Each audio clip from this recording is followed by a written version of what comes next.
Viewers, আমি Parvez Ahmed. Dhaka stock market চ্যানেলে স্বাগতম। আশা করি আল্লাহর রহমতে সকলে ভালো আছেন, সুস্থ আছেন। তো আজকে আমি মূলত এখন আপনাদের সামনে আহ, ঢাকা স্টক মার্কেটের ইন্ডেক্স নিয়ে আলোচনা করার চেষ্টা করব। তো আমাদের মার্কেট যদি প্রিভিয়াস ক্যান্ডেলগুলো দেখি, চার্টটা দেখি, তাহলে দেখা যাচ্ছে যে মার্কেট অনেক উপরে ছিল। নিয়ার অ্যাবাউট আপনার 7,000-এর কাছাকাছি ছিল 2021 সালের দিকে। আহ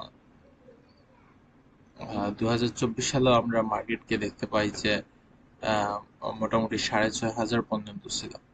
সো মার্কেট এখন তারপরে এখান থেকে নিচের দিকে আসে, তারপরে একটু উপরের দিকে উঠে, তারপরে আবার নিচের দিকে আসে কিছুটা সাইডওয়াইজ। 2024-এর শেষ থেকে 2025-এর এপ্রিল পর্যন্ত আমরা একটা সাইডওয়াইজ মার্কেট দেখতে পাই, যেটা আসলে অনেকটা বিরক্তিকর একটা মার্কেট ছিল।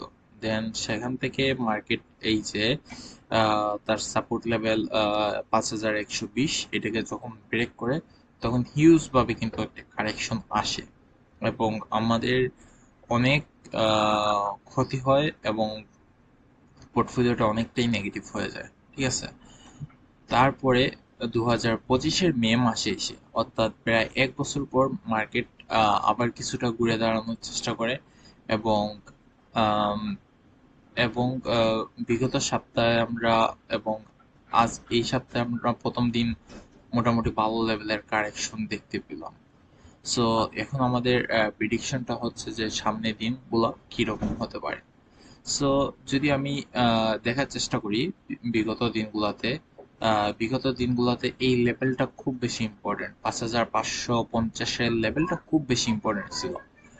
বিকজ এই জায়গায় মার্কেটটা অনেক সময় সাপোর্ট নিছে এবং অনেক সময় রেজিস্ট্যান্স নিছে, আবার যখন ব্রেক করে উপরে উঠছে তখন আবার সাপোর্ট নিছে, আবার নিচে নামার সময় এটা আহ, খুব বেশি ভাবে বাজেভাবে ফল করছে এবং মার্কেট এই প্রথমবার বিগত 2024-এর অক্টোবর থেকে 25-এর অক্টোবর, অর্থাৎ বিগত 1 বছর পর মার্কেট এই লেভেলটাকে টাচ করছে। সো এটা অনেক একটা ভালো একটা সংবাদ ছিল, বাট মার্কেটের এইটুকু শক্তি নাই যে সে 5,500 লেভেলকে ভালোভাবে ক্রস করার মতো। সো স্বাভাবিকভাবে এই জায়গায় একটা প্রফিট টেকিং আসছে এবং এটা খুবই স্বাভাবিক। এখন আমাদের বোঝার বিষয় হচ্ছে যে মার্কেটে কোথায় সাপোর্ট নিবে।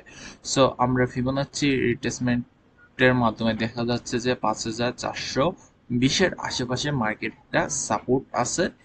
যদি সেটাকে ব্রেক করে, অর্থাৎ দেন আমরা 5,260, এবং সেটাকে যদি ব্রেক করে মার্কেট 5,120, এবং আমার যেটা ধারণা হচ্ছে সেটা হচ্ছে যে 5,260-এর আশেপাশে আসার পরে মার্কেটে ভালো একটা শক্তি আসবে, কারণ আমাদের মার্কেটের যেই ফান্ডামেন্টাল জিনিসগুলো আছে সেটা হচ্ছে ইন্টারেস্ট রেট পূর্বের চেয়ে কমের দিকেই যাবে, আমি বিশ্বাস করি। সো ইন্টারেস্ট রেট যদি কমে তাহলে মার্কেটে অবশ্যই ভালো একটা পারফরমেন্স করবে। আমি আশা করি যে মার্কেট নিয়ার অ্যাবাউট এই লেভেলটা পর্যন্ত হয়তো বা আসতে পারে, 5,320। দেন এখান থেকে মার্কেট ইনশাল্লাহ ঘুরে দাঁড়াবে। সো ভালো স্টকে খুব বেশি একটা প্রাইস কমবে না, বরং খারাপ স্টক একটু, যারা আর কি অনেক বেশি ওভার প্রাইস হয়েছে, তারা কারেকশন করবে। এবং সো আমি আশা করি যে নিয়ার অ্যাবাউট 5,320-এর কাছাকাছি মার্কেট আসতে পারে। তার আগে একটা সাপোর্ট আছে 5,420। সো 5,420 প্রথম সাপোর্ট, দ্বিতীয় সাপোর্ট 5,420 আমার কাছে যেটা মনে হচ্ছে। আর ফিবোনাচি রিট্রেসমেন্টে দেখা যাচ্ছে যে দ্বিতীয় সাপোর্ট 5,260। সো এইটাই উম, এইটাই হচ্ছে আমার মার্কেট সম্পর্কে প্রিডিকশন। মার্কেট যদি এটাকে ওভারকাম করতে পারে দেন আমাদের অনেক উপরে যাওয়ার সম্ভাবনা আছে। So wish you all the best. দেখা হচ্ছে পরবর্তী ভিডিও। আল্লাহ হাফিজ।